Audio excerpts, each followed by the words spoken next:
ఇప్పుడు ఈ ఎవిస్ హాస్పిటల్ని సంప్రదించండి. స్కానింగ్ కూడా ఫ్రీగా చేస్తున్నారు. Avis hospitals. నమస్తే అమ్మా. నమస్తే అమ్మా. శ్రావణ శుక్రవారాల గురించి ఈరోజు మాట్లాడుకుంటే, హ్మ్. వరలక్ష్మి వ్రతం ముందు ఫస్ట్ మనం సెకండ్ వారమే చేస్తాం కదా. హ్మ్. ఒకవేళ మిస్ అవుతుంది అనుకుంటే ఫస్ట్ వారం చేసుకోవచ్చా, చేసుకోకూడదా? ఒకవేళ సెకండ్ వారం మిస్ అయితే మళ్ళీ ఎప్పుడు చేసుకోవాలి? ఇలాంటివి కామన్ సందేహాలు వస్తూ ఉంటాయి. అసలు సెకండ్ వారం ఫస్ట్ వారం అని కాదమ్మా లెక్క. హ్మ్. పౌర్ణమికి ముందు వచ్చే శుక్రవారం అని లెక్క. అచ్చా. ఒక్కొక్కసారి శుక్రవారం నాడే శ్రావణ మాసం వచ్చిందనుకో, హ్మ్. అప్పుడు ఏమవుతుంది, 3వ వారం అవుతుంది. హ్మ్. అంటే పౌర్ణమికి దగ్గరగా ఉండే వారం మాత్రమే, పౌర్ణమికి ముందు ఉండేటటువంటి వారం చేసుకోవడం ప్రశస్తం. అమ్మవారు చెప్పింది కదా కల్లో కనపడి, హ్మ్. పూర్ణిమకు ముందు వచ్చే శుక్రవారం అంది. హ్మ్. అది ఒకటా రెండా, ఒక్కోసారి మొదటి వారమే రావచ్చు అట్లా. హ్మ్. హ్మ్. హ్మ్. హ్మ్. అంతే కదా. అంతే కదా శనివారం మొదలైంది అనుకో, శ్రావణ మాసం అమ్మా. మొదలయ్యి కొంచెం తిథులు ఒక్కొక్కప్పుడు తక్కువ ఉంటాయి కదా నిడివి, హ్మ్. అలా ఉందనుకో, అప్పుడు మొదటి వారమే అవ్వచ్చు, చెప్పలేం. హ్మ్. కనుక లెక్క ఏమిటంటే పూర్ణిమకి ముందు ఉండేటటువంటి శుక్రవారం, హ్మ్.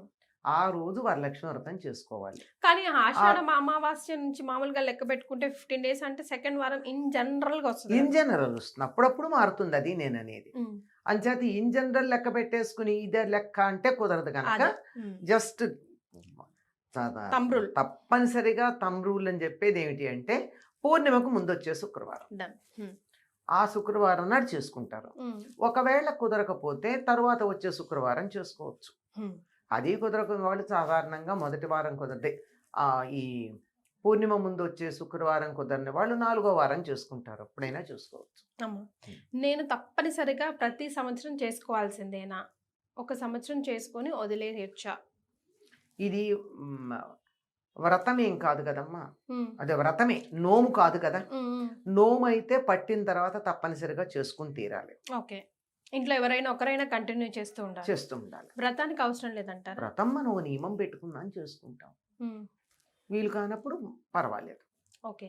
ఒక్కొక్క సంవత్సరం వీలు కాదమ్మా, ఇంట్లో ఏవో శుభమో అశుభమో ఏదో జరిగి కుదరదు, ఉమ్.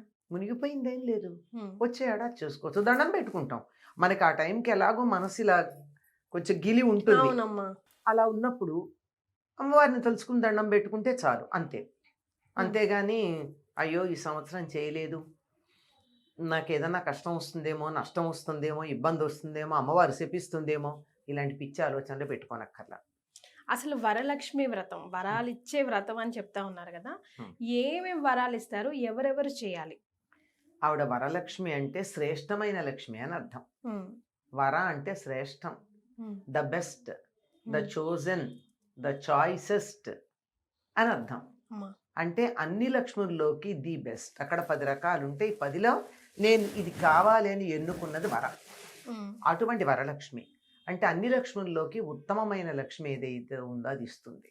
ఏమిటా ఉత్తమమైన లక్ష్మి అంటే, నాకు బోల్డు డబ్బు ఉంది కానీ స్విస్ బ్యాంక్లో ఉంది, ఉమ్.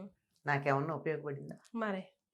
నాకు 4 కొడుకులు 4 దేశాల్లో ఉన్నారు, ఒంట్లో బాగుండకపోతే నానేవాడు ఉండడు, లేదు, ఏ పని వాళ్ళు చూడాలి, లేకపోతే అది లేని పరిస్థితి.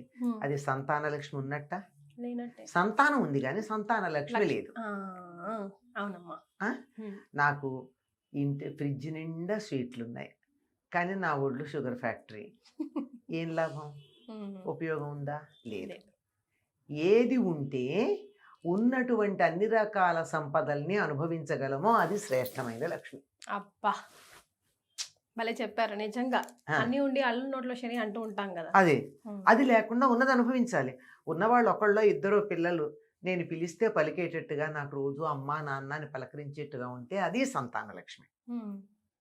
నాకున్న విద్య, నేను హాయిగా బతికి 10 మందికి నేను మంచి మాటలు చెప్పడానికి ఉపయోగపడితే ఆ విద్యాలక్ష్మి ఉన్నట్టు. నాకున్నటువంటి ధాన్యం, నేను హాయిగా తిని 10 మందికి పెట్టి వాళ్ళు నన్ను చూసి కడుపు చల్లగా మంచి భోజనం పెట్టావనేట్టుగా నాకు ధాన్యం ఉంటే అప్పుడు ధాన్యలక్ష్మి ఉన్నట్టు, పాడైపోకుండా. ఇలా ప్రతిదీ కూడా నాకున్నది నాకు ఉపయోగపడుతూ దాన్ని నేను నలుగురికి వినియోగించగలిగినటువంటి శక్తి నాకు వచ్చేది ఏదైతే ఉందో అది శ్రేష్టమైన లక్ష్మి. అటువంటి శ్రేష్టమైన లక్ష్మి ఏమిటి అంటే వరలక్ష్మి వ్రత కథలో ఉంటుంది. అమ్మవారు చెప్తుంది కదా, ఆ అమ్మాయి పేరు చారుమతి. అంటే మంచి బుద్ధి కలిగింది. మంచి బుద్ధి కలిగింది కనుకే అత్తగారులని మామగారిని బాగా చూసుకుంది, భర్తకు అనుకూలంగా ఉంది, ఉన్న దాంతో తృప్తిగా ఉంది, గయ్యాళిగా ఉండేది కాదు, ఎప్పుడు మంచి మాటలే మాట్లాడేది, ఎవరితో దెబ్బలాడేది కాదు. ఇవి లక్ష్మి ఉండడానికి కారణాలు. ఇవి ఉన్న వాళ్ళ దగ్గర లక్ష్మి ఉంటుందమ్మా, అంతే. అంతే. అలా ఉన్నది గనక నీకు దయ తలిచాను, నువ్వు వ్రతం చేసుకో, నిన్ను అనుగ్రహిస్తాను, ఫలానా రోజున చేసుకోమని చెప్పింది. ఈవిడ చారుమతి కదా, మంచి బుద్ధి కదా, అంచేత ఇంట్లో పెద్దవాళ్ళకి చెప్పింది, ఇట్లా కాలొచ్చిందండి చేసుకోనా అని. వాళ్ళు చేసుకోమన్నారు. అంటే వాళ్ళ సపోర్ట్ ఉంటే బాగా చేసుకోవచ్చు కదా. తర్వాత నువ్వు చేసుకో అని అమ్మవారు చెప్పింది, కానీ ఈ అమ్మాయి ఏం చేసింది, ఊళ్ళో వాళ్ళందరికీ చెప్పి అందరూ రండి. అంటే నాకు వచ్చేటటువంటి మేలు 10 మందికి కలగాలని కోరుకోవడం మంచి బుద్ధి. అందుకే ఆవిడికి కనపడింది. ఈ వ్రతం అంతా అయ్యాక ఏం జరిగింది, ఒక ప్రదక్షిణం చేస్తే వాళ్ళకి అందెలు వచ్చాయి కాలికి, రెండో ప్రదక్షిణం చేస్తే ఒళ్ళంతా నగలు వచ్చాయి, మూడో ప్రదక్షిణం చేసేప్పుడు బయట గోలగోలగా ఉంది. ఏమిటి గోలంటే తీసుకెళ్ళడానికి భర్తలు వచ్చారట వీళ్ళందరికీ. అంటే వ్రతానికి వచ్చేటప్పుడు ఒకళ్ళు వచ్చారు, తీసుకెళ్ళడానికి భర్తలు వచ్చారు. అన్నిటికన్నా గొప్ప సంపద ఏమిటి, సౌభాగ్యం. ఏమిటి, పసుపు కుంకుమ. పసుపు కుంకుమ. సరే, భర్తలు భార్యలు తీసుకెళ్ళడానికి భర్తలు వచ్చారే,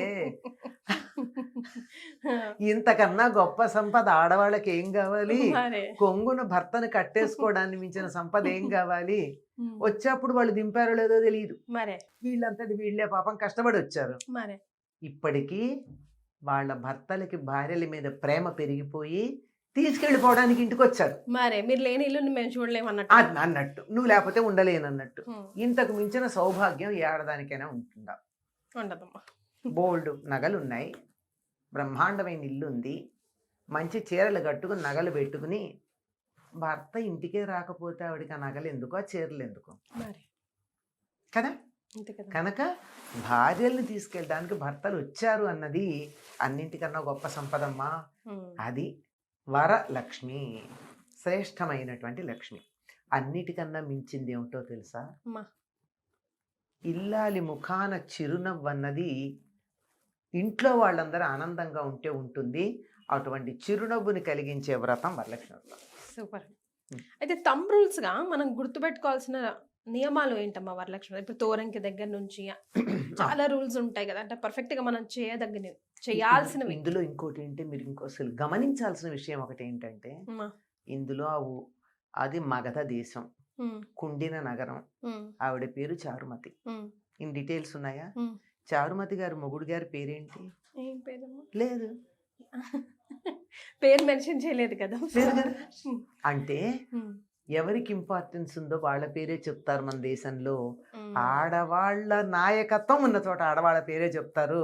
కనుక ఆడవాళ్ళని అనగదొక్కలేదండోయ్, ఎంత ఇంపార్టెన్స్ ఇచ్చారో చూడండి. 100%. ఇక్కడ స్త్రీ ప్రధానం కనుక స్త్రీ పేరే ఉంది, ఆయన పేరు లేదు. అది విషయం. ఇది ఆడవాళ్ళందరూ గుర్తుపెట్టుకోండి. మనం అంత చక్కగా ఉంటే మన పేరే వస్తుంది, కానీ కౌసల్య సుప్రజారామ అన్నట్టుగా దశరథ సుప్రజారామ అనలేదు కదా, అది గుర్తుంచుకోవాలి. ఇంకా తంబ్రూలు అని చెప్పారు కదా, దీనికి కూడా కలశం పెట్టుకునే వాళ్ళు పెట్టుకుంటారు, లేని వాళ్ళు పెట్టక్కర్లా. పసుపు గౌరీదేవినే చేసుకుంటారు లక్ష్మీదేవిగా.